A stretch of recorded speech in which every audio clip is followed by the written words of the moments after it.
माझं नाव निजाम रजा कत्तार. मी राहतो पत्री पुलावर. 20 वर्षापासून राहतो इथं. माझ्या घराच्या वरती एम-एस-सी-बीची महावितरणची लाईन गेलेली आहे. ते लाईनीला 10 जागे जॉईंट आहे. मागच्या शनिवारी ही लाईन माझ्या घराच्या वरती पडली. त्या पडल्यामुळे माझ्या घराच्या अख्खा आग लागली होती आणि वायरिंग जळाली. त्याच्यामुळे खूप मोठं नुकसान झालं आहे माझं. जवळ-जवळ 3 लाखाच्या वरती नुकसान झालेलं आहे. त्याच्यात तलाठीवरून पंचनामा केला. त्याच्यावरती त्यांना कळालं की 3 लाखाच्या वरती नुकसान झालेलं आहे.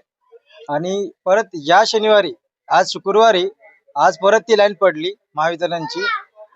परत त्याला जॉईंट करून ते परत जॉईंट करतायत. माझी ही विनंती आहे की ही लाईनची व्यवस्था करावी आणि वेगळी लाईन जॉईंट करून घ्यावी.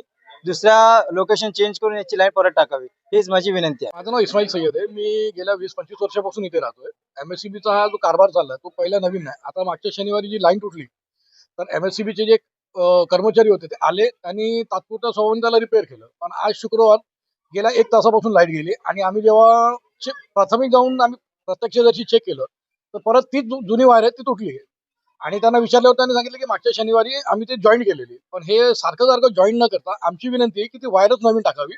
त्याच्यामुळे जेणेकरून तो हा त्रास होतोय लोकांना तो नाहक लोकांनी त्रास सहन न करावा हीच आमची विनंती आहे.